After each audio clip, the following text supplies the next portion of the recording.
वो में ही बात आती है। खूब नाम जप करो, बड़े भाग्यशाली हो जो तुम्हें नाम की तरफ झुकाव हो रहा है, नाम में प्रीति हो रही। अगर ऐसा होने लगे तो समझ लेना चाहिए कि भगवान की अपार करुणा दृष्टि हमारे पर हो गई है। ये शरीर एक न एक दिन छूटेगा, इसमें जो भी बल बुद्धि है भगवान का एक अंश मात्र दिया हुआ। रावण कहता है हनुमान जी महाराज से, तूने मेरा नाम नहीं सुना? मेरी सभा में तो बड़े बड़े लोकपाल भी नजर झुका के बात करते हैं, भयभीत होकर। तू किनके बल से हमारे में आंख मिला के देख रहा है? किनके बल से अशोक वाटिका उजाड़ दी? हनुमान जी ऐसे कहते हैं, जाके बल लवलेश ते जित्यो चराचर झारी, तासु दूत में जाकर हरियाण्यो प्रिय। ए दस्कंधर, हमारे प्रभु के एक अंश मात्र बल से त्रिभुवन पर तूने विजय प्राप्त की। उन्हीं स्वामी श्री राम का मैं एक दास हूं। तू जानना चाहता है मैं कौन हूं? उन प्रभु का जाके बल लवलेश थे, जरा सा बल तेरे में जागृत हुआ तो तू त्रिभुवन पर विजय प्राप्त। उनका मैं दास हूं जिनकी प्रिय प्रिया का अपहरण करके तू लाया हुआ। एक अंश मात्र बल हो जाता है, जरा सा जीव पर प्रकाशित हुआ वो, क्योंकि भगवान सर्वाश्चर्य में है ना। भगवान चाहे ना तो सांप का छोटा बच्चा गरुड़ को खा जाए। जो गरुड़ जी बड़े बड़े हजार फणधारियों को एक सेकंड में फाड़ के फेंक दें, उन गरुड़ जी को एक छोटा सा सांप का बच्चा लील जाए। प्रभु प्रताप ते गरुड़ ही खाए परम लघु ब्याल।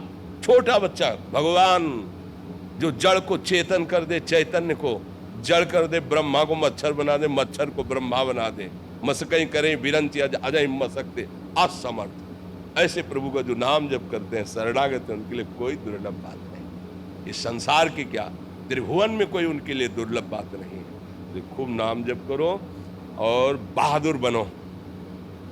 हम सबसे कहते हैं कायरता छोड़ो। इतना कमजोर हो गए भगवान के बच्चा होकर। तुम शराब नहीं छोड़ सकते, तुम मांस नहीं छोड़ सकते, तुम व्यभिचार नहीं छोड़ सकते। अरे तू जाग तो।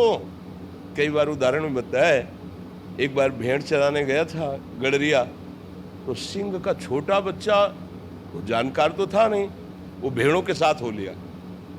अब जैसे जैसे बड़ा हो तो साटा खाए वो गडरिये के और चुपचाप भेड़ों के बीच में दबा बैठे।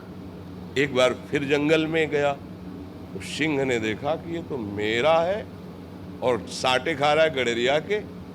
तो नजदीक जाकर कहा कि तुम तो मेरे हो यार, तुम डरते क्यों? बोले नहीं ये मेरा बैच है। बोले नहीं तुम्हारा बैच मैं हूँ, चल। और एक तालाब में दिखाया, देख मेरा तेरा चेहरा एक है ना।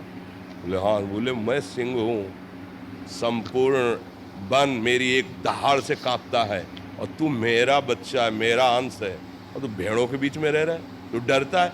देख मैं जैसे दहाड़ मार रहा हूँ, मार मारी दहाड़ जे ही रहा। बोले है ना एक? बोले हाँ। अब बोले उन भेड़ों के बीच में जाके तो दहाड़ मार, न भेड़ टिकी न गड़रिया टिका, सब भाग गए। वही हालत इन लोगों की हुई। भगवान का सच्चिदानंद अंश हो करके काम क्रोध लोभ मोह मद रूपी भेड़ों के बीच में हम पल करके ऐसा लगता है मैं इसके बिना जी नहीं सकता, मैं इसके बिना जी नहीं सकता। अरे तू दहाड़ मार, अविनाशी का अविनाशी बच्चा है।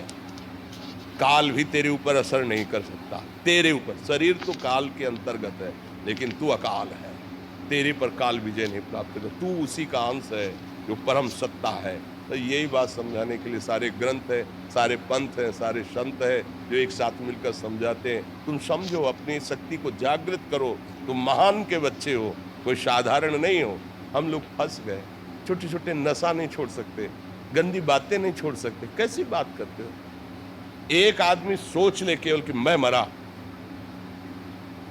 तो हिला के रख देगा, सबको हिला, सबको भयभीत कर देगा। केवल सोच ले आज मैं मरा, अब कुछ नहीं।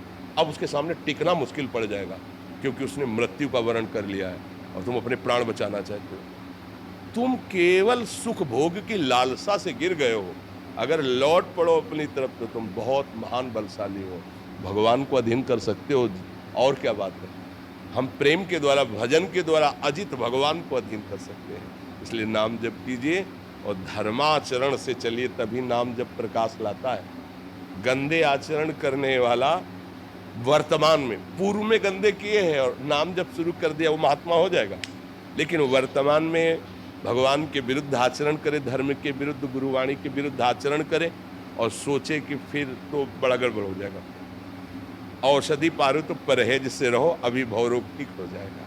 जो नाम मिला है उसको प्रकाशित करने के लिए गंदे आचरण नहीं होने चाहिए, पापाचरण नहीं होना चाहिए। पापाचरण, गंदा आचरण किसे कहते हैं? जिसे शास्त्र मना करते हैं, जिसे संत जन मना करते हैं। फिर नाम अपने आप प्रकाशित होता जाएगा, किसी से पूछने की जरूरत नहीं पड़ेगी, न राह की और न आनंद की।